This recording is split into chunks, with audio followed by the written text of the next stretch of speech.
Bonjour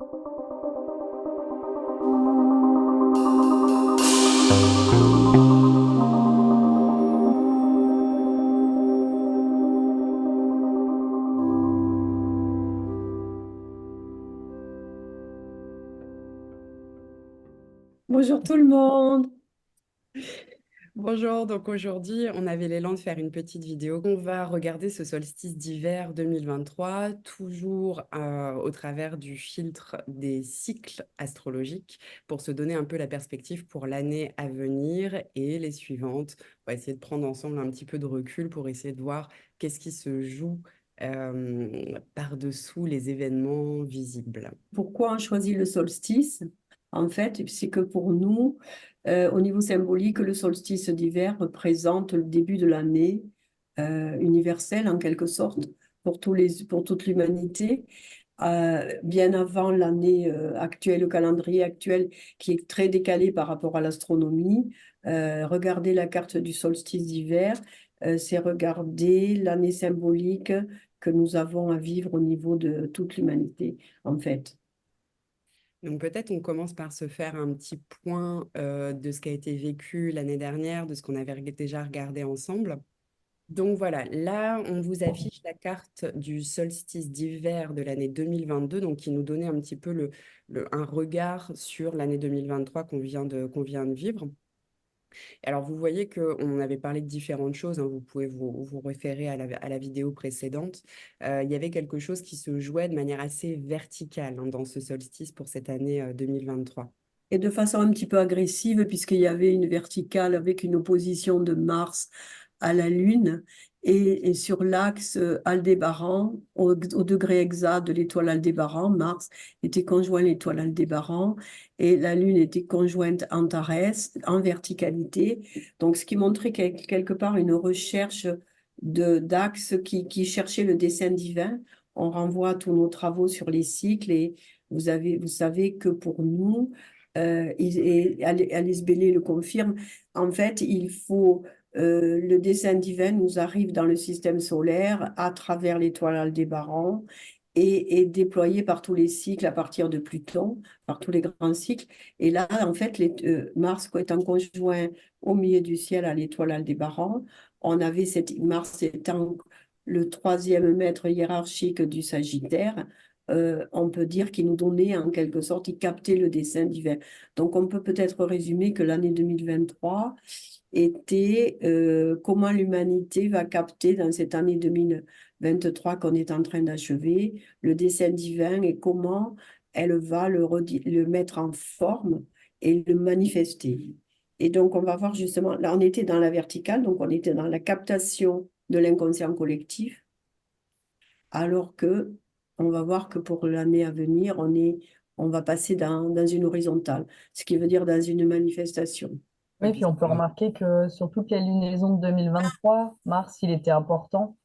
À chaque fois, il avait une place quand même pas anodine. Et comme si du coup, ça s'était transmis, ça s'était mis en forme, un peu incarné au fur et à mesure de l'année. Et que là, on va passer sur un autre mode de manifestation de ces informations, effectivement. Et puis c'est vrai que dans ce solstice 2022, avec cet axe Lune-Mars, il y avait quelque chose d'assez agressif quand même pour la Lune en 4, et on a bien vu que tout ce qui touche à l'archétype de la Lune, donc quelque chose de l'ordre à la fois l'émotionnel, mais aussi la patrie, la famille, etc., il y a quand même quelque chose dans cette année qui a été assez blessé, et on l'a vu au niveau collectif.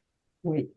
Donc là, on vous affiche la carte du solstice 2023, donc qui va nous proposer un regard sur toute l'année à suivre 2024. Et comme on vous le disait à l'instant, autant en 2022, on avait un axe qui était assez vertical. Là, pour cette année à suivre, on a un axe qui est beaucoup plus horizontal, qui est donné entre Vénus et Uranus. Une chose importante qu'on aime bien travailler, c'est le regard sur les cycles. Donc, au niveau des cycles, qu'est-ce qui se passe?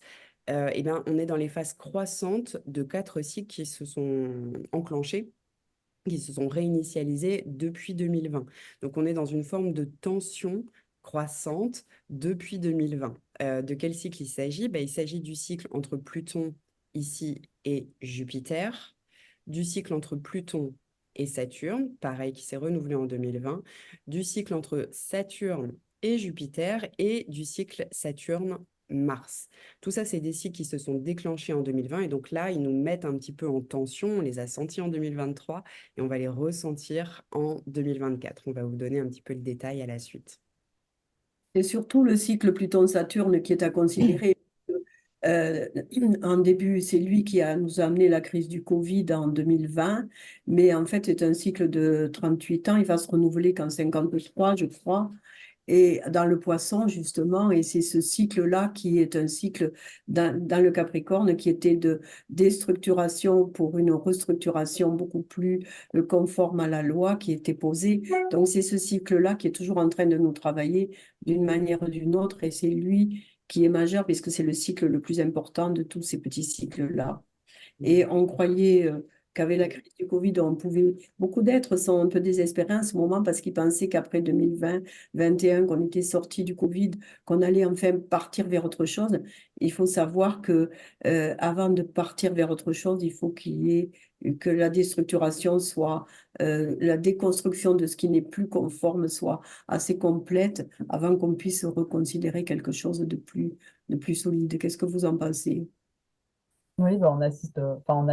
On voit encore les effets de Pluton sur la fin du Capricorne qui va passer en Verseau au début d'année, fin janvier, et puis qui va quand même revenir encore un petit peu dans le Capricorne au mois de septembre, pour 2 mois, il me semble, si je ne me trompe pas. Et donc, il y a comme cette déconstruction dont tu parles qui n'est pas encore terminée et il revient pour valider qu'on en est bien fini avec les anciens programmes, en fait. Hmm. Oui, parce que c'est vrai que ce cycle Pluton-Saturne dont on parle, en lui-même, c'est un cycle de déconstruction et de régénération. C'est un cycle qui fait pas de cadeau, en quelque sorte. Il y a quelque chose qui doit s'arbitrer avec ce cycle et puis on est bougé comme ça entre quelque chose d'anarchique du côté de Pluton et quelque chose de limitant ou de structurant du côté de Saturne.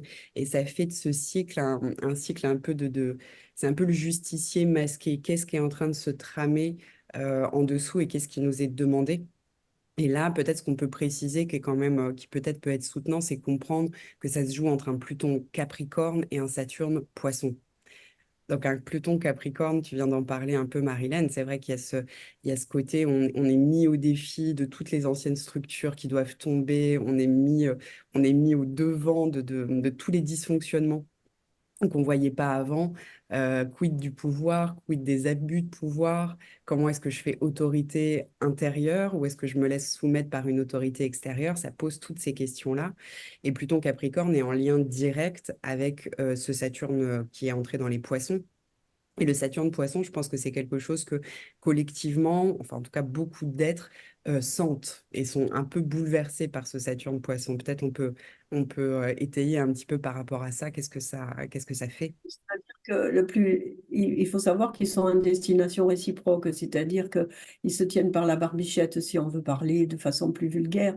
C'est-à-dire que Pluton est en double maître des poissons, hein, et Saturne est en maître du Capricorne. On voit que tous les deux, ils se tiennent là où, voilà, ils se tiennent. Et donc, Pluton demande à Saturne de se transformer. Et Saturne lui dit, mais comment ça te transformer toi-même, en quelque sorte? C'est-à-dire que un Saturne poisson, on a beaucoup de mal à le comprendre parce qu'il est sur la double influence de Pluton et de Neptune. Et donc, pour chacun de nous, au niveau individuel, c'est déjà des remous intérieurs très importants, c'est-à-dire qu'il doit faire le point entre des forces inconscientes en nous, qui sont des forces d'idéal d'un côté, du côté neptunien, qui sont des forces qui nous demandent vraiment d'intégrer complètement et à fond quelque chose. Donc, on est extrêmement, nos psychés sont très brassées par ce Saturne Poisson qui a du mal à faire la séparation des eaux, justement. Et dans le poisson, Saturne, il faut savoir que Saturne, il est en cycle, il est en, comment dirais-je, il va être conjoint Neptune en 2026, au début du bélier. Et donc, en ce moment, Saturne est en poisson et Neptune est aussi en poisson.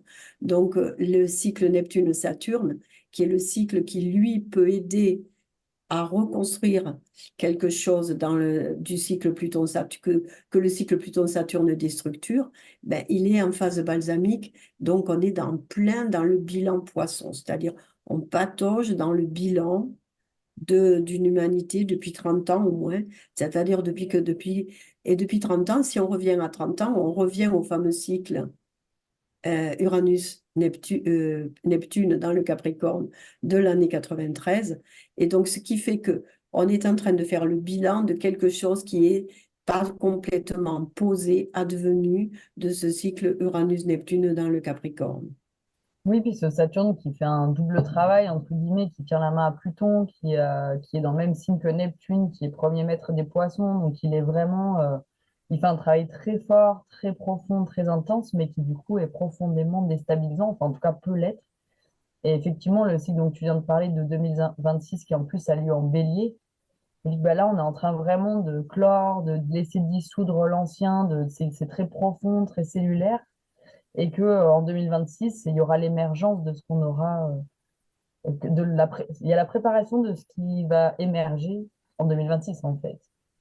C'est entre la dissolution et la gestation, ça me fait penser à ça. Ça dissout et ça prépare. Mm. Mais c'est vrai que les exigences de recyclage intérieur, du coup, sont quand même assez, c'est quand même assez intense. C'est un Saturne dans les poissons, là, on le voit autour, ça peut être assez, assez épuisant. Il y a quelque chose à endurer. On peut vite être au contact de ce qui est blessé dans l'humanité, à l'extérieur de soi et en soi. Et il y a quelque chose à. Il y a une forme de karma à solder aussi, on pourrait dire. Peut y avoir un retour du refoulé. Et qu'est-ce qu'on fait individuellement et collectivement avec ça? On pourrait se donner l'image que ce Saturne poisson Saturne qui est quand même l'archétype de notre fixité, de nos structures intérieures et extérieures. Là, il s'agirait presque de trouver à se structurer et à se fixer, un peu comme une anémone de mer. On avait pris cette image, cette image. Donc l'anémone de mer, elle est fixée sur son rocher au fond de la mer et elle doit quand même trouver à être dans le flot des vagues sous-marines de l'inconscient collectif.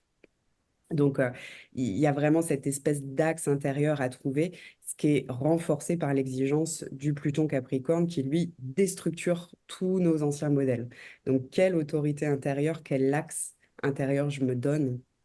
Et ça demande d'être dans quelque chose de très, ouais, de respirer, de trouver, être dans le flow avec beaucoup d'humilité, je crois. Ça me fait penser à ce carré qu'on a, donc du coup, au solstice de cette année, de Pluton-Jupiter. Comme si du coup, ça venait mettre en exergue cette histoire de trouver sa propre loi aussi, de recentrer, d'enlever ce qui n'est plus, comment dire, ce qui est pas conforme, ce qui va conforme à la loi, mais la loi dans le sens premier, donc la loi humaine, mais après, à niveau plus large, la loi, les principes, les grands principes, et du coup, se réaligner avec ces grands principes-là, avec ce Pluton Capricorne qui a peut-être cette exigence-là, et le Saturne, Neptune, Poisson qui sont en train d'aider le Pluton Capricorne à dissoudre des anciens schémas. Et cette tension pour l'année entre Pluton et Jupiter qui vient comme nous dire, eh ben, peut-être se réaligner avec les principes, les grands principes. Mm. Et c'est vrai que dans ces poissons, il y a quelque chose d'insondable encore, qu'on peut avoir pour le moment encore un petit peu de mal à identifier clairement, à avoir pleinement en conscience. Mais justement, comment est-ce que, en faisant retour peut-être en soi, on éclaire un petit peu ce qui semblait insondable et on écoute ce qui n'était pas encore écouté, vraiment.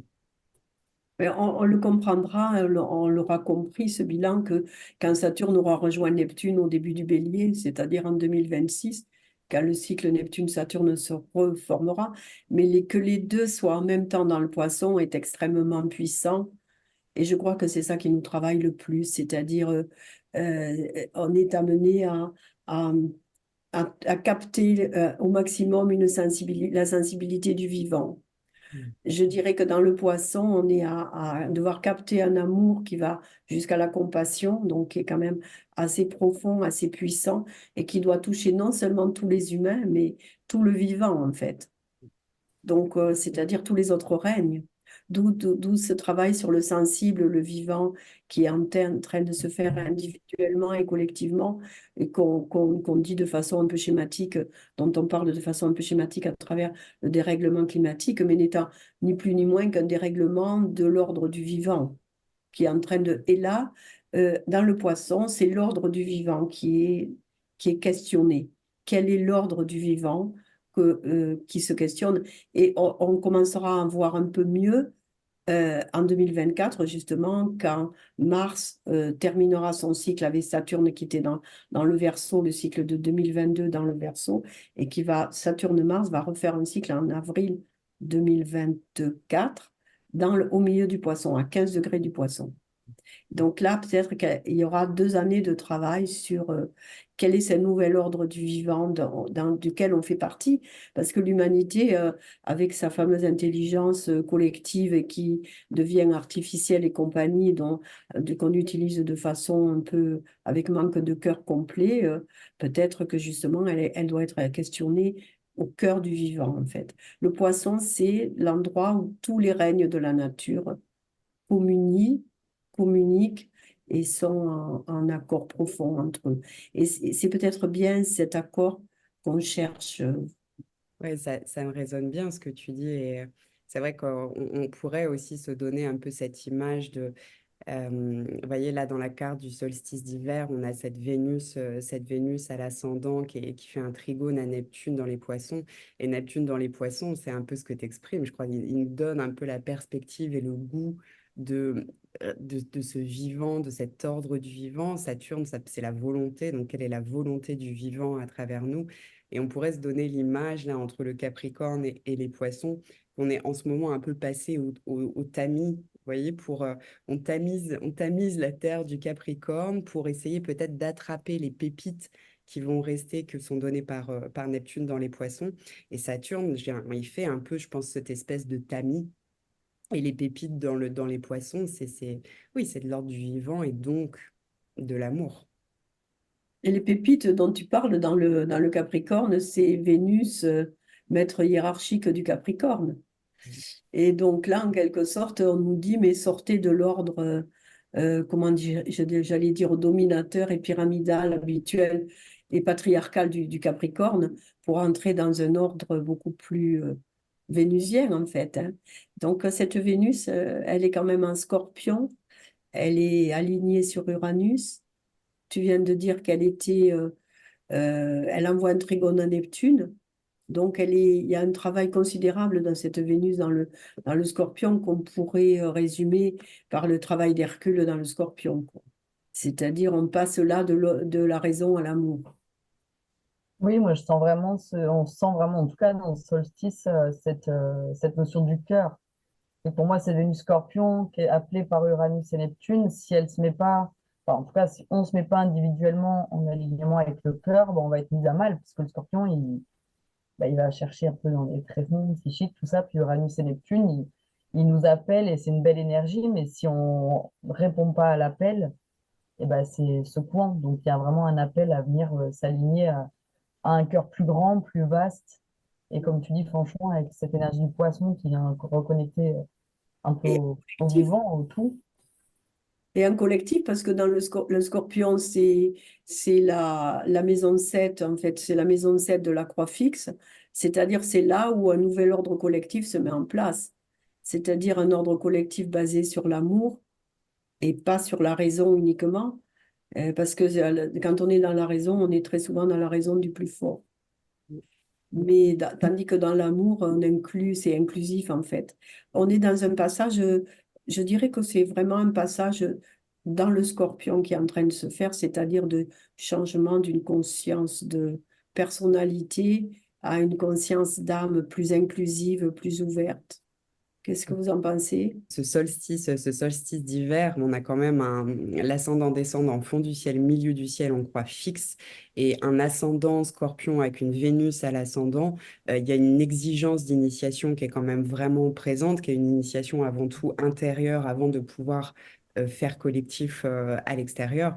Et pour moi, cet ascendant, je le visualise vraiment dans comment, en fonction de ce qui m'est présenté à l'extérieur, je l'arbitre aussi en moi. Parce que c'est assez facile pour notre esprit humain de regarder l'extérieur et de se dire, mon Dieu, mais le monde est fou. On va de désillusion en désillusion, c'est ignoble, ce qui se passe à l'extérieur, c'est monstrueux, etc.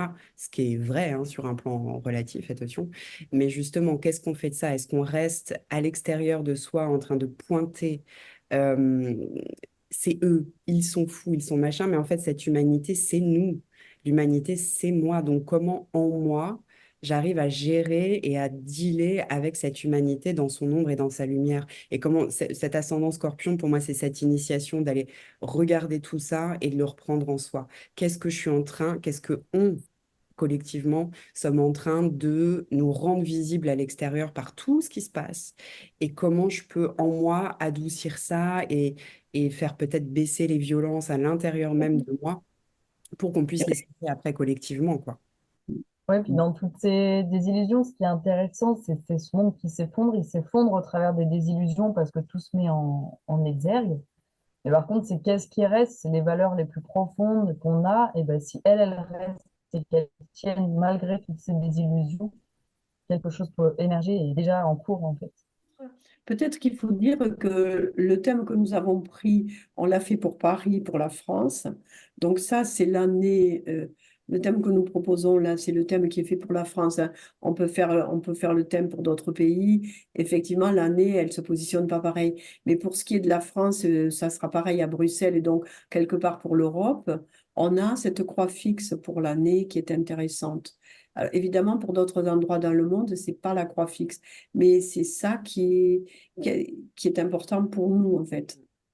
Alice Bellet, elle a ramené au bout du jour une ancienne méditation et il y a une des phrases de cette méditation qui dit qu'il y a de l'amour qui gît sous les événements du temps. Et dans cette carte de solstice, avec cet axe entre Vénus, Uranus, tout le travail de la croix fixe, peut-être qu'il est beaucoup question de ça aussi. D'essayer de repérer l'amour et les petites pépites dont on parlait tout à l'heure, qui gisent sous les événements du temps et qui gisent sous les manifestations visibles qu'on a en face de nous. Et il y a quelque chose dans la croix fixe qui est de l'ordre de... C'est la croix de l'amour, hein, la croix fixe. Euh, quelle est notre œuvre humaine et comment on se réaligne sur l'amour qui est une substance qui irrigue en vérité chaque chose, chaque événement et qui nous irrigue tout. Saturne, c'est Saturne c'est dans ce poisson-là où sont les gisants, en fait. Qu'est-ce qui gît dans ce poisson? Eh ben, c'est-à-dire que qu'est-ce qui gît dans ce signe qui les inclut tous et qui inclut tout? Qu'est-ce qu'il faut aller chercher dans ce Saturne poisson d'ancien pour renouveler quelque chose, en fait? Mm. Qu'est-ce qu'on va alchimiser? D'autant qu'il vous faudra aller fonder quelque chose au descendant taureau, le signe du taureau. Là, c'est un solstice où il y a quand même 6 planètes dans des signes de terre. Donc, il y a quand même quelque chose à faire descendre, à manifester, à redonner forme. Et dans la terre du taureau, s'il y a un premier niveau, elle est un peu fixe, un peu bourrique. Ce genre de choses. À un second niveau, c'est vraiment une Terre qui est alchimique et qui nous fait cet appel, je crois, hein, Jupiter, Uranus dans le taureau, fait quand même un appel d'une Terre et de la nature et du fait qu'on est partie intégrante de cette nature. Donc, qu'est-ce qu'on fait avec ça? Est-ce qu'on continue le saccage? Est-ce qu'on se réintègre pleinement? Quelle est la vision qu'on a aussi pour notre Terre? On a cette conjonction Jupiter-Lune en taureau qui est amplifiée et qui est comme une énorme lune qui appelle le Soleil et Mercure en conjonction. Donc effectivement, le taureau, je trouve qu'il prend comme une ampleur. Pour moi, c'est comme un... Peut-être sentir aussi cette abondance de la terre, quoi qu'il arrive, cette richesse de la terre, cette richesse du taureau, de ce qu'on crée, de ce qui est aussi déjà là, et puis, donc il faut prendre soin. Oui, parce qu'en plus, il y a 6 terres, comme tu dis, Faustine, et il y a 3 eaux. Donc, ce qui fait il y a 9 planètes féminines. C'est une année très féminine qui nous est proposée, c'est-à-dire donc d'intégration, de retour à soi, d'écoute, sans doute parce que le soleil, il y a juste Mars qui est dans un signe masculin. Il est dans le signe de prédilection de Mars, puisque il est dans le Sagittaire. Et donc, comme il en est le maître hiérarchique, ce Mars Sagittaire, il est là en train de chercher ce qu'il doit nous montrer. Mais si on regarde aussi ce thème, tout est en dessous de l'horizon, sauf Uranus, ce qui veut dire c'est un retour à soi. Ça nous demande un retour à soi, un retour à notre intériorité et pour arriver à émerger dans quelque chose de nouveau, collectif avec Uranus en taureau dans la 7.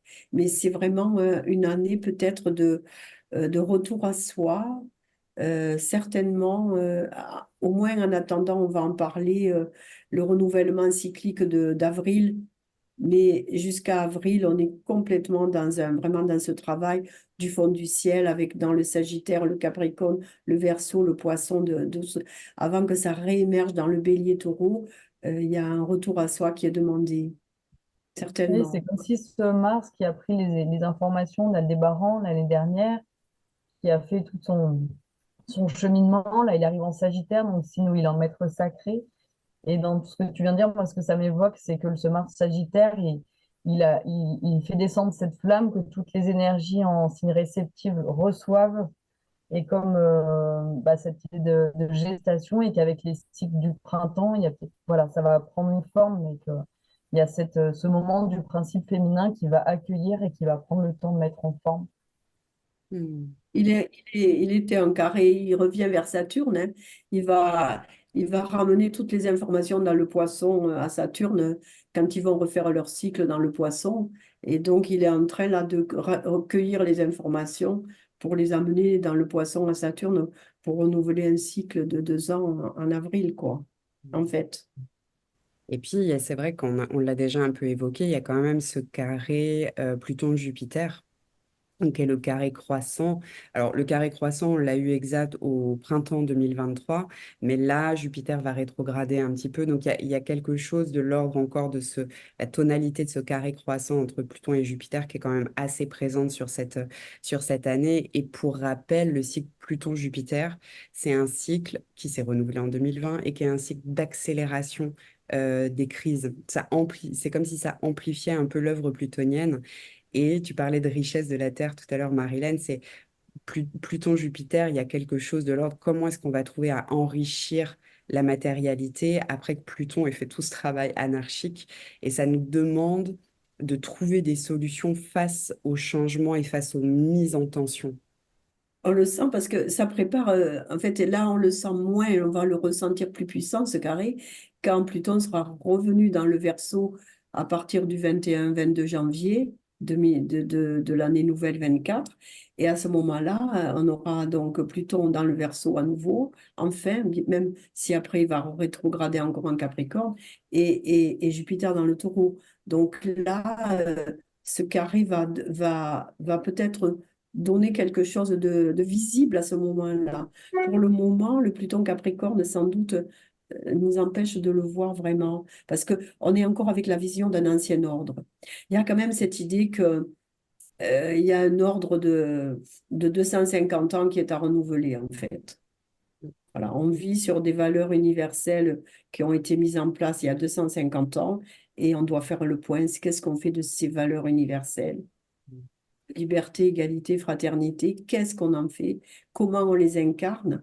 Et Pluton dans le Verseau et Jupiter dans le Taureau nous donneront vraiment la vision de comment les incarner. Parce que est-ce qu'on les incarne vraiment au lieu de les brandir comme des valeurs devant nous, mais qui sont toujours dans un horizon lointain et qu'on ne met jamais en pratique, en fait.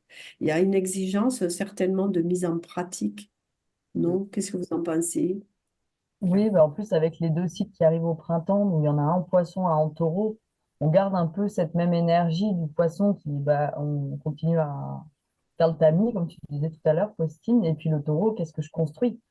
Qu'est-ce qui se met en matière? Qu'est-ce qui se met en forme, quoi. Ouais, et puis vraiment, je trouve que ça axe dans le concret, la mise en pratique et la terre. Tu vois, là, franchement, tu viens de parler d'un ordre de 250 ans. Si on va un peu moins loin, on est quand même on a aussi tout ce début de la révolution industrielle, etc. Faut regarder aussi le massacre qu'on a fait en 200 ans au niveau de la terre. Et les bilans qui sont à faire, ils sont là aussi. D'où est-ce qu'on se met au-dessus de la nature comme si on n'était pas partie intégrante de cette nature? Donc ça questionne vraiment toutes ces choses-là. Et effectivement, là, on est entre Pluton Capricorne et un Jupiter Taureau, donc il y a quelque chose de très dans la Terre. Et quand Pluton sera en Verseau, on rappelle, hein, c'est de la croix fixe, le signe du Taureau à l'ascendant de la croix fixe, dans lequel sera Jupiter, toujours. Euh, il y a quelque chose de Oui. qu'est-ce que je prends de l'air du Verseau pour le mettre en manifestation concrètement dans le respect de ma propre valeur, de la valeur de la terre, de la nature, etc. quelque chose qui vient jouer là-dessus. Et j'ai la sensation que, au moins, s'il y a des petites choses sur lesquelles on arrive à être à peu près tous d'accord, c'est que là, notre Terre, on va en prendre soin. Mais tu parlais de la révolution industrielle. Elle est arrivée quand Pluton était dans le Taureau au 19e siècle. Donc, les nouvelles valeurs sont arrivées, en tout cas au moins pour l'Occident, tel qu'on s'en targue, tel qu'on le brandit tout le temps, il y a 250 ans, à la fin du 18e, avec Pluton dans le Verseau. Mais Pluton dans le Taureau a complètement, comment dirais-je, dévoyé quelque part dans la matérialité les valeurs qui étaient des valeurs humaines qui s'étaient mises en avant. Et là, on a essayé d'incarner tellement les richesses qu'on a complètement détruit la Terre. Et là, on aura un carré inversé. En fait, on a Pluton dans le Verseau et Jupiter et Uranus, parce que on va pouvoir justement parler de ce cycle qui se renouvelle, Uranus-Jupiter, de 13 ans dans le Taureau. Parce qu'au d'avril, le cycle Uranus-Jupiter se renouvelle dans le Taureau. Alors, qu'est-ce qu'on peut en dire? Et oui, ça nous donne un petit peu de perspective là.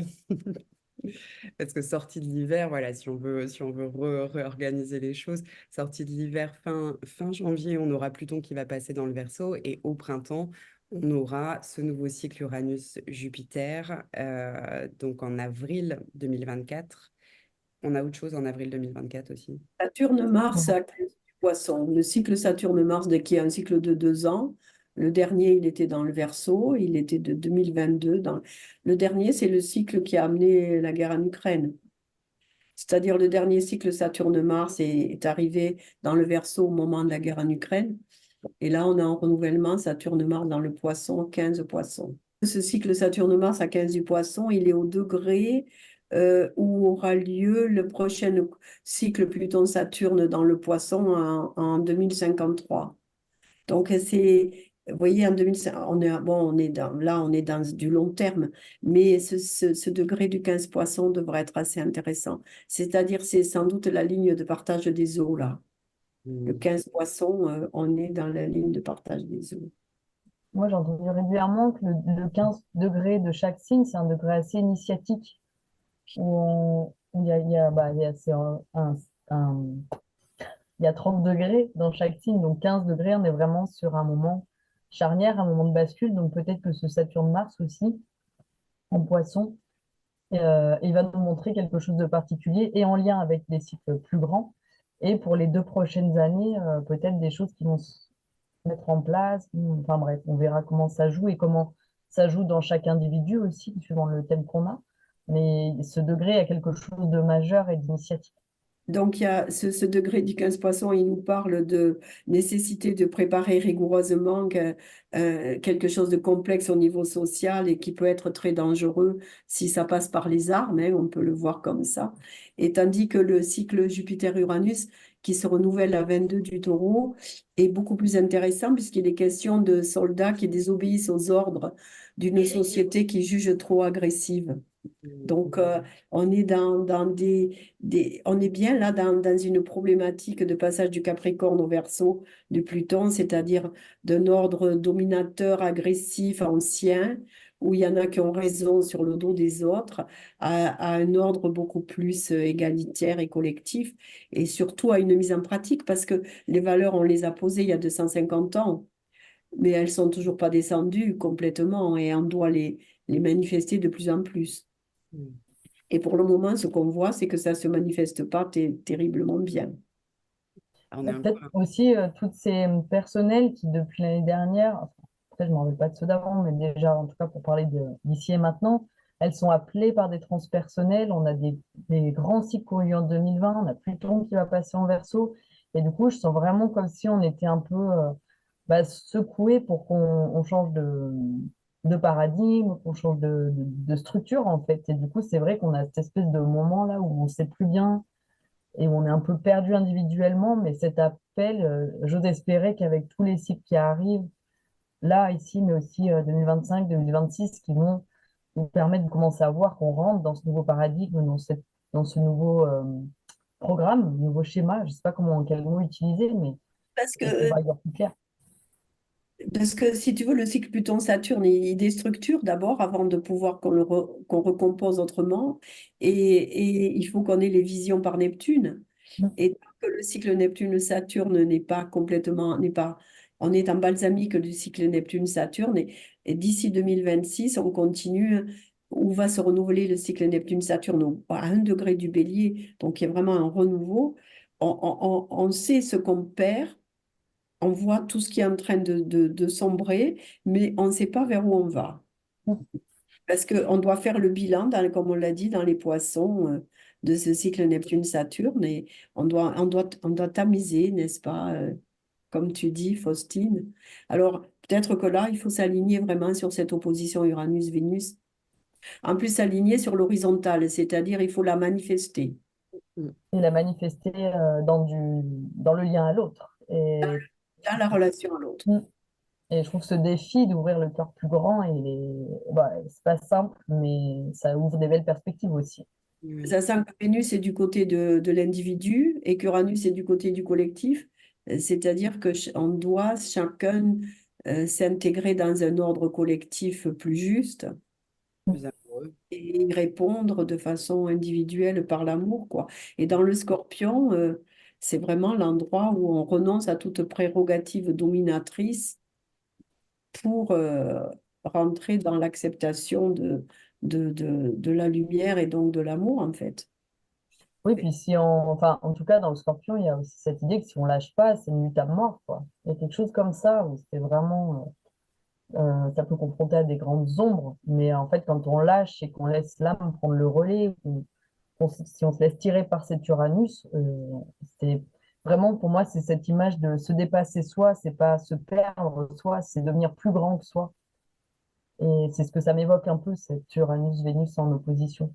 Il y a quelque Oui. chose de l'amour à réinventer aussi vraiment dans la relation, quoi. Si dans le Scorpion, on accepte de déposer les armes et que le rapport déjà de soi à soi, Vénus en 1, soit plus dans des rapports de domination-soumission, c'est peut-être comme ça qu'on va pouvoir changer certains modèles relationnels. Uranus en 7, en face, qui donne la perspective. Il y a vraiment réinventer l'amour et une Vénus Scorpion, en plus, elle est très intime. Et l'intime, c'est politique. Il y a des impensés à repenser sur l'amour et le politique doit pouvoir se ressaisir de ça. Bon, c'est pas il n'y a pas que moi qui le dis, hein, il y a beaucoup de féministes qui portent un petit peu ce message-là que l'intime, c'est politique et que l'amour peut être une arme, je mets de très très gros guillemets, mais de réinitialisation des collectifs dans lesquels on vit. Ah, c'est un moyen. C'est ça, c'est un moyen. C'est un moyen. C'est le moyen où on peut peut-être laisser ça réirriguer en quelque sorte. Et je trouve que ce nouveau cycle à Uranus-Jupiter en taureau qu'on va avoir en avril 2024, c'est un cycle qui amplifie un petit peu la quête des ressources uraniennes. Et qu'est-ce qu'on va faire de ça? Comment est-ce qu'on va les mettre au service? Qu'est-ce qu'on va rendre visible dans le taureau? Et comment on va distribuer l'énergie aussi et les ressources? Cette notion de service, elle est aussi un petit peu pointée par l'axe des nœuds lunaires, nœud nord bélier en 6 et nœud sud balance en 12, hein. C'est quand même l'axe du service et ça vient travailler comme ça entre le bélier et la balance, qui en analogie sont la maison 1, la maison 7 par ailleurs. Donc, ça questionne aussi quand même le relationnel de soi à soi, de soi à l'autre, etc. Tu dis sur l'intime qui est politique parce que ça nous remet vraiment sur. On a un travail individuel à faire, oui, parce que le monde extérieur, c'est le reflet de ce qu'il y a en nous.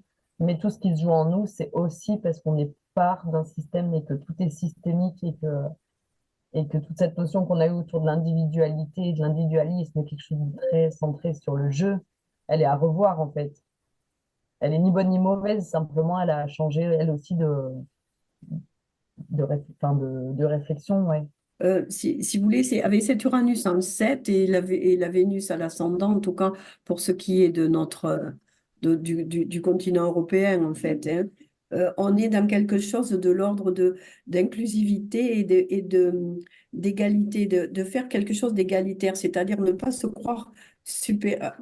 Parce qu'en ce moment, on voit, si vous voulez, que l'Occident, qui se croit supérieur à tout le reste du monde et qui fait la leçon sur les droits humains au monde entier, n'est pas capable lui-même de le respecter et dans son propre pays ou de le faire respecter dans les autres pays. Donc il y a quelque chose d'un ordre des inégalités, comme s'il fallait, sur l'horizontale, qu'on se rende compte que par notre cœur, nous ne sommes ni supérieurs ni inférieurs, mais nous sommes quelque part dans un ordre égalitaire, en fait.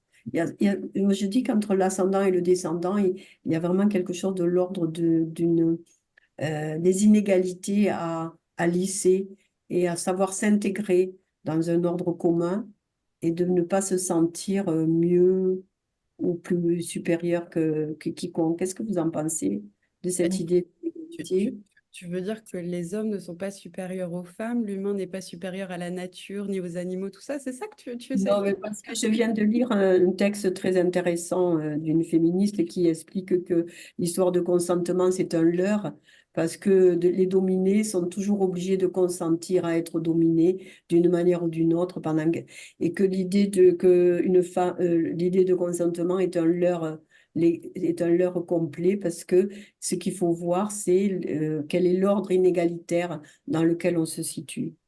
Et je trouve que c'est très intéressant et c'est pour moi cette opposition entre un Uranus-Taureau et une Vénus-Scorpion qui est donc se situe dans la croix fixe, hein, dans l'axe descendant-ascendant de la croix fixe, en fait nous dit mais où vous en êtes dans l'ordre égalitaire ou pas. Voyez? Donc, de penser en termes d'inégalité et d'égalité est beaucoup plus intéressant parce que, bon, on connaît l'histoire de la servitude volontaire. On est tous plus ou moins en servitude volontaire lorsqu'il y a un ordre dominant, Bien sûr. d'une manière ou d'une autre. Mm. Et on est bien des fois obligé de consentir à l'ordre dominant, d'une manière ou d'une autre. Donc, l'idée de consentement est un leurre et je le trouve très intéressant. Et je ne sais pas pourquoi, mais je sens quelque chose là. D'accord qu'on peut ne pas consentir et s'indigner, mais ce qu'il faut déjà en soi, c'est comment on se situe dans un nouvel ordre plus égalitaire, chacun de nous, et Comment? de genre, et social et tout. C'est intéressant parce que, alors je sais pas si je dirais que le consentement est un leurre, enfin que la question et la réflexion autour du consentement est un leurre, mais par contre c'est évident que c'est pas suffisant. Et peut-être qu'effectivement cette Vénus dans le Scorpion, elle appelle à, c'est pas juste une affaire de OK, je consens parce qu'il y a une affaire de domination-soumission, mais j'arrive avec cette Vénus Scorpion peut-être à être au contact de mon propre désir, de mon propre rayonnement.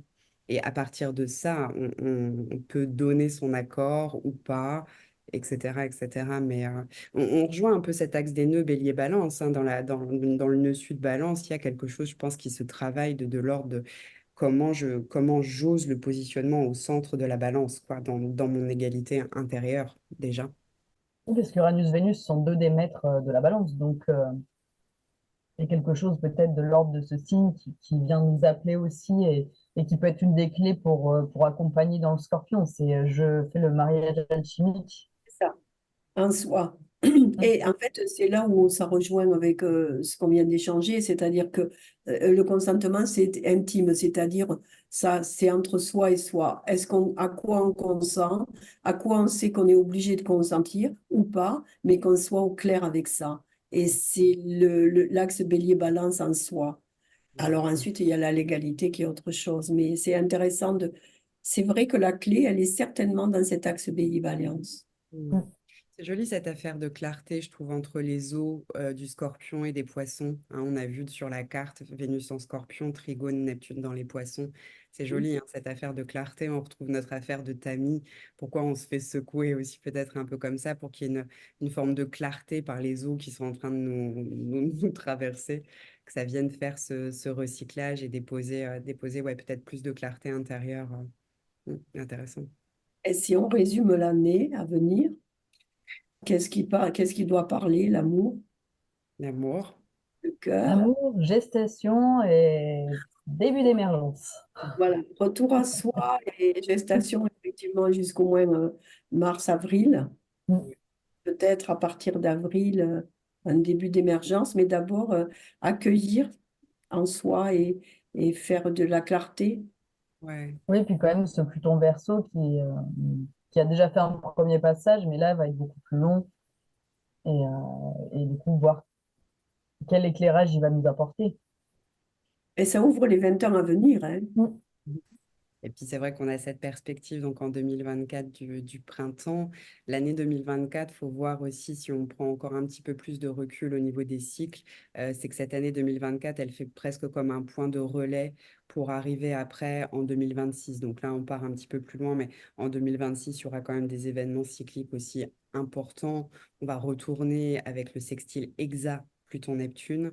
Enfin voilà, on vous en parlera quand ce sera l'heure, mais il y a comme un point de relais. Donc finalement, cette carte de solstice qui est très intérieure, enfin qui nous renvoie, c'est le Christ hein, qui disait faites retour, Teshuvah. Donc revenez à l'intérieur, cherchez le royaume dedans, parce qu'après, effectivement, il va falloir aller le manifester, essayer de le manifester dehors. C'est ça qu'on peut dire que c'est un travail d'unification. C'est ce que fait le Scorpion. C'est-à-dire, on est dans un travail d'unification par l'amour, unification, intégration. Alice Beller amène aussi beaucoup cette idée que euh, peut-être on peut respirer parce que l'amour tient le monde en position ordonnée, nous dit-elle. Donc malgré ces bouleversements apparents, extérieurs, malgré tous ces brassages et ces remous internes, il y a quelque chose d'ordonné qui est tenu par l'amour comme substance. C'est ce qui est demandé dans cet axe horizontal de l'année, Scorpion-Taureau, c'est ce qui est demandé. Le thème du solstice d'hiver pour Jérusalem, donc qui est le lieu névralgique et le lieu central des trois monothéismes, en fait, et où se joue tout ce problème actuellement au Moyen-Orient. Eh ben, on voit que Neptune est au fond du ciel, donc la recherche d'unification dans les poissons est là, et pour le moment, c'est un gouffre béant. L'unification se cherche et se trouve pas, en fait. Et on est sur un axe ascendant-descendant Sagittaire-Gémeaux qui seront les degrés exacts quasiment de l'opposition Pluton-Neptune de 2140. Alors espérons qu'il ne faudra pas attendre 2140, c'est-à-dire la pleine lune du cycle actuel, pour qu'il se trouve une unification là, dans ces lieux-là, sinon entre les trois religions, du moins entre tous les peuples qui y vivent en fait, et qui cherchent la source là, de leur religion. Mais on voit bien que là, on a un ascendant Sagittaire et un descendant Gémeaux. On est dans l'axe vraiment des croyances et de l'humanité. Donc, alors évidemment, suivant les niveaux de conscience, ça va être soit des surenchères radicales hein, de tous les côtés, avec le Mars Sagittaire, soit ça va être une nouvelle vision. Oui, ça nous renvoie bien cette image qu'on évoquait de cette demande de réunification, de recyclage, d'unification, de devenir inclusif, vraiment. On peut peut-être laisser à tout le monde le soin de lire cette superbe méditation qui parle d'amour et d'unification, non?